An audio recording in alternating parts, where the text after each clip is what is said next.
You guys are gonna love her. Please show your love for Raina!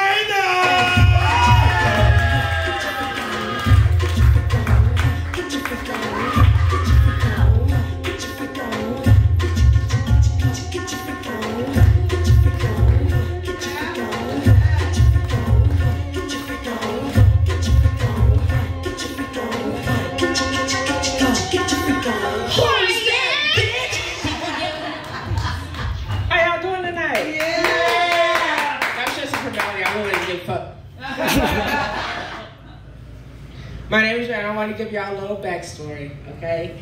I love my daddy, and like the rest of y'all, I'm grateful motherfuckers in here. Y'all got some real daddy issues. Shit. Did daddy take y'all out back?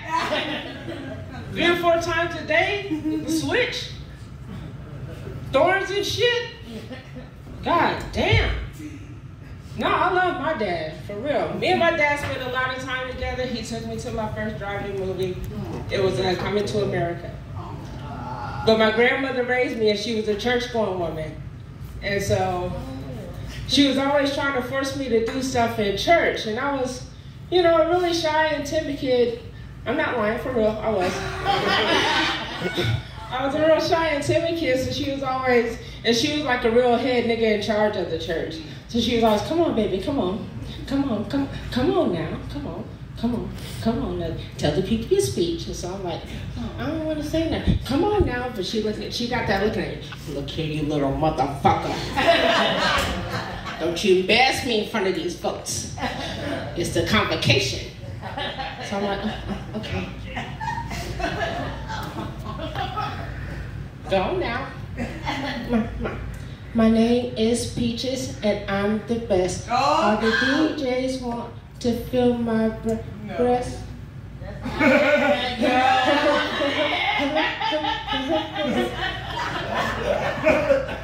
That's why I still stutter. She beat the shit out of me.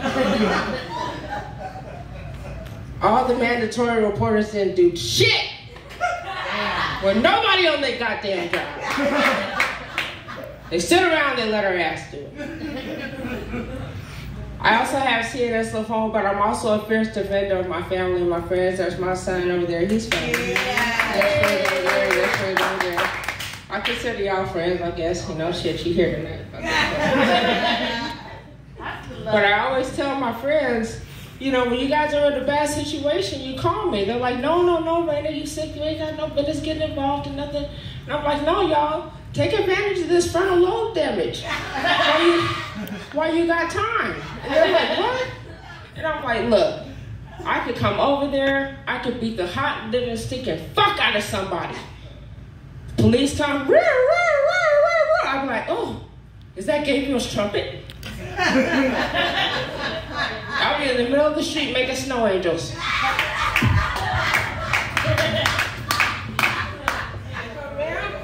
Is that you, Lord? Is it time to go? Just call 911 and go and pick her up, and that'll be about it. I was originally going to tell you guys about my wholeness tonight, but since I got time, I still will. I come from a long line of hoes. Well, not even hoes, really. They're not hoes, they're just women with good pussy. So I have to be imperative about who I give it to. So this last dude that I was in this long extended relationship with, he was an old guy. And so, you know, the first time that we were together, I met him at this old bar called like the 1222. And this was before they replaced Stacey Adams in the kit. This is when they have Florshams in the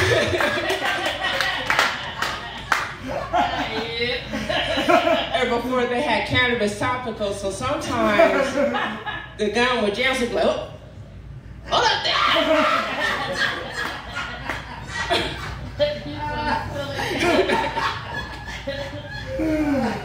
These women, and the women had just started learning to put on lashes, so some of their lashes look like pussy hairs. Standing in the corner, the bar was probably about the size of this stage. everything he had on matched. I was like, okay, cool. I looked at his ring finger. He had a big dick. I was like, okay. We went back to his house, and that's when I realized there's this generation gap. And that's when I realized music is timeless, but it's not that timeless. You know what I'm saying? Because I realized then he had come from a day to where, you know, he was doing that long stroke, and he was in that, you know, he had come from that Lenny Williams, that you know, make it last forever. And I've been thinking about you all day long, baby, and about your flowers and diamond rings, and I'll do anything and drink your bath water and buy your roses and petals and all that old shit, and grow weed for you, make your tea, and, you know, rub your feet and all that old stuff. And on my way to meeting him, I had been listening to Snoop. And so I was thinking more like, you know, okay, come by, stick it in, fuck you from the back. Before your mama come home, because she was a single parent anyway. Give your little sister $5 so she don't tell. Your brother down the street fucking my little sister, so he ain't gonna say nothing. And so it was like, okay, we need to come into we need to find a meeting here. So it was like one of those Keith Sweat make it last forever nights. We're still left my back sore. So it wasn't a loss. But I want to thank y'all for listening to me and all my bullshit. I really want to advise y'all to really make, y'all need to make some motherfucking changes with that daddy shit though. Yes, ma'am. No, for real. And also utilize topicals now, because if you ain't by the time you're my age, then you're too sure will to be like, ooh shit. Cacao.